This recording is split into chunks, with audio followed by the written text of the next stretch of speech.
রহমতুল্লাহি ওয়া বারাকাতুহু। সংগ্রামী ভাই ও বন্ধুগণ, ইতিমধ্যে আমাদের আজকের প্রধান অতিথি এসে উপস্থিত হয়েছেন। সংগ্রামী ভাইয়ের আমার, আজকে আমরা ভারতীয় আধিপত্যবাদের প্রতিবাদ এবং জুলাই সনদ বাস্তবায়নের দাবিতে মাঠে নেমে এসেছি। আমরা স্পষ্ট ভাষায় জানিয়ে দিতে চাই, জুলাই যদি না হতো বর্তমান সরকার হতো না।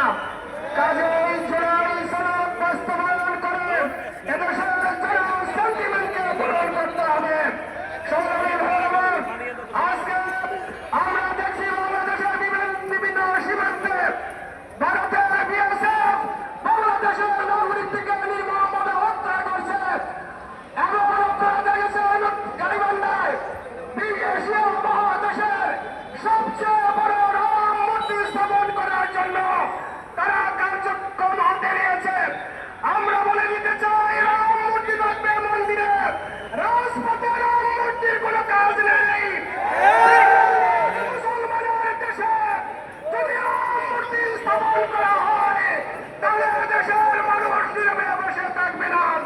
আমরা বলে দিতে চাই, ভারতের ইন্ধনে ভারত দেশে তার চাঙ্গা বানাবার জন্য, এদেশে তাদের হস্তক্ষেপের সুযোগ করবার জন্য তারা রাম মূর্তি করবার উদ্যোগ গ্রহণ করেছে।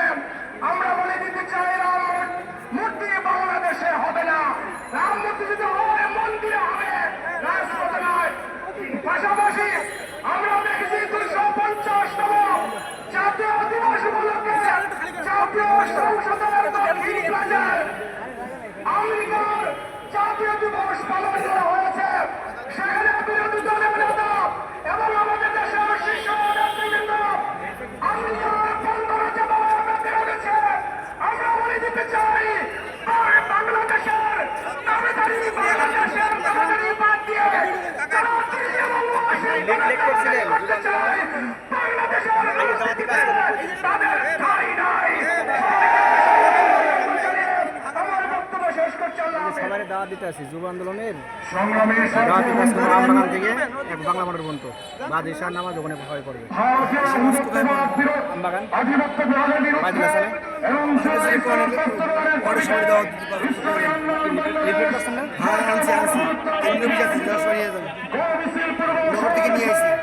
এখন বক্তব্য রাখছেন পারভেজ মালিককে কয়ে দিন।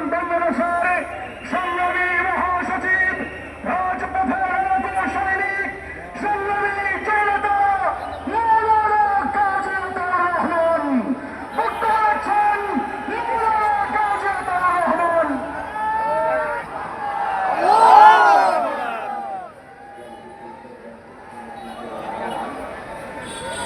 আসসালামু আলাইকুম ওয়া রাহমাতুল্লাহি ওয়া বারাকাতুহু।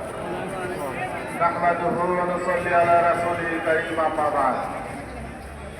ইসলামী আন্দোলন বাংলাদেশ ঢাকা মহানগর উত্তর এবং দক্ষিণ কর্তৃক আয়োজিত আজকের এই গণমিছিল পূর্ব সমাবেশের সংগ্রামী সভাপতি,